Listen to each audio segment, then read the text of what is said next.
Hello student, आज करा रहे हैं हम exercise 3.3 class 10th math pair of linear equation in two variable.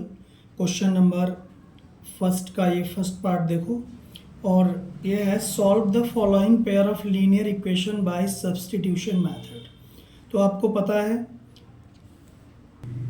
कि इस तरह के इक्वेशन सॉल्व करने के हमारे पास तीन मेथड हैं आपके कोर्स में इस वक्त।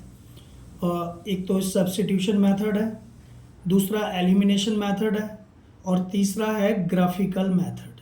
ठीक है, तो ग्राफिकल मेथड मैं बाद में कराऊंगा, पहले मैं शुरुआत कर रहा हूँ इस एक्सरसाइज से और ये क्वेश्चन से। ठीक है, तो करते हैं। आप सब्स्टिट्यूशन मेथड देखिएगा, बहुत आसान तरीके से होगा, सो समझ में आ जाएगा। आपके पास दो इक्वेशन दिए हैं, हमेशा इसमें पेयर में इक्वेशन होते हैं, एक पेयर है या दो इक्वेशन समझ लो, x plus Y equal to 14 और x minus Y equal to 4। तो इसमें करते क्या है कि पहले इक्वेशन से x की वैल्यू निकाल लेते हैं, या y की भी निकाल सकते हो, आपकी मर्जी है। मैं मान लेता हूँ कि x की वैल्यू निकाल लेते हैं, वो वैल्यू पुट कर देते हैं इक्वेशन 2 में x की जगह पे। ठीक है, तो x plus Y equal to 14, यहाँ से x की वैल्यू मैं निकाल रहा हूँ, प्लस वाई है तो उधर जाके हो जाएगा माइनस का वाई, 14 माइनस वाई, और इसको x की वैल्यू आ गई है, इसको पुट कर दो इन 2 सेकेंड में पुट करेंगे, तो ये x minus Y equal to 4 उतार लिया हमने ये वाला सेकेंड। अब x की वैल्यू है 14 माइनस वाई, तो 14 माइनस वाई एक्स की जगह पर रखो, 14 माइनस वाई, और ये तो माइनस वाई है ही, तो x की वैल्यू थी वो पुट कर दी इक्वल टू 4। तो यहाँ से सॉल्व करके y की वैल्यू निकाल लेंगे, माइनस वाई हो जाएगा -2y इक्वल टू 4 तो है ही, ये प्लस का 14, ये प्लस 14 है ना, प्लस लगा है, कुछ नहीं लगा होता तो प्लस ही माना जाता है, उधर जाएगा तो माइनस का 14 हो जाएगा, तो -2y इक्वल टू ये हो जाएगा -10, यानी 4 में से 14 माइनस करो तो -10 बचेंगे ना। अब इससे ये कैंसिल हो गया, y इक्वल टू हो जाएगा 10/2 इक्वल टू 5, तो y इक्वल टू 5 एक आंसर आ गया। ठीक है, अब y इक्वल टू 5, अब y की जो वैल्यू है वो इनमें से किसी में पुट कर सकते हो आप, फर्स्ट में या सेकेंड में।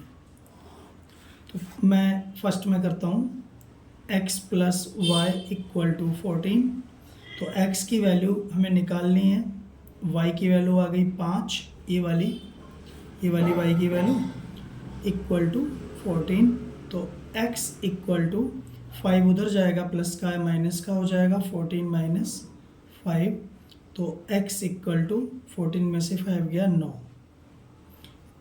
तो ये आपके दोनों आ गए, x इक्वल टू 9 और y इक्वल टू 5, ये आपका आंसर। अब आप इसको चेक भी कर सकते हो कि हमारा आंसर, अगर आप बोर्ड में हो, एग्ज़ाम दे रहे हो और आपको डाउट है कि मेरा क्वेश्चन सही है भी कि नहीं है, तो आप चेक बड़ी आसानी से इसको कर सकते हो। ये तो रहा आपका आंसर।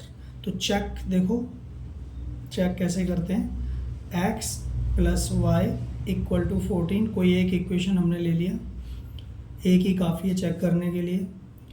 x की वैल्यू हमारी क्या आई थी 9, प्लस y की वैल्यू आई थी 5 और 14, 9 और 4 5 14 इक्वल टू 14, तो दोनों तरफ अगर सेम आ जाए तो हमारा सही है। ठीक है ना। अब आप दूसरा भी देख सकते हो, दूसरे वाले को भी चेक करेंगे, x minus Y equal to 4, और x की वैल्यू है हमारी 9, y की वैल्यू है 5, और ये 4, 9 में से 5 गए 4 इक्वल टू 4, तो ये सही है, चेक हो गया। कितना आसान था, नोट करना चाहें तो आप नोट कर लीजिए। अब हम करते हैं क्वेश्चन नंबर 2। बच्चों ये है question number 2।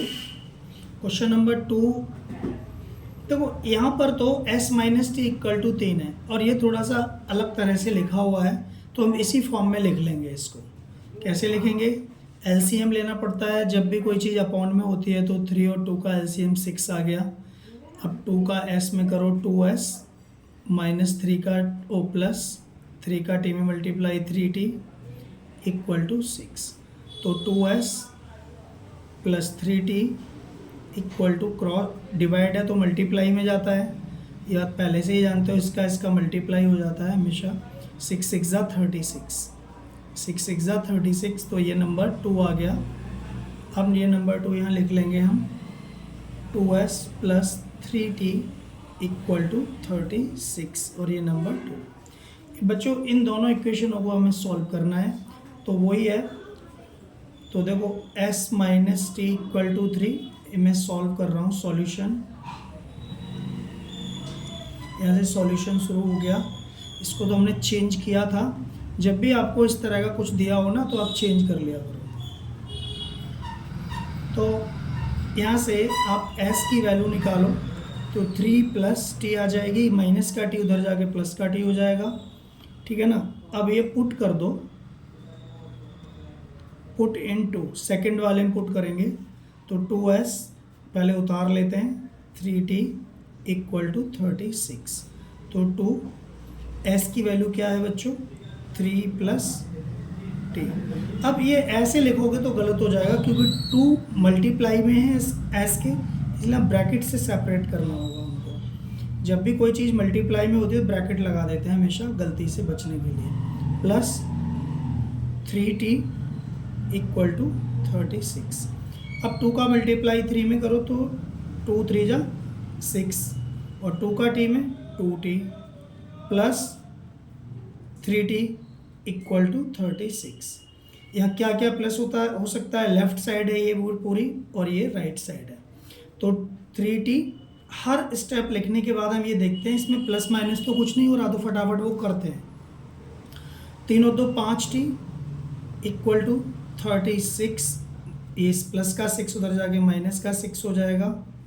5t equal to 30, तो t इक्वल टू 30/5, 5 6 ज़ा 30, तो t इक्वल टू 6 आंसर आ गया, ठीक है ना आपका आंसर। तो बच्चों ये t की वैल्यू 6 किसी एक इक्वेशन में पुट कर दो।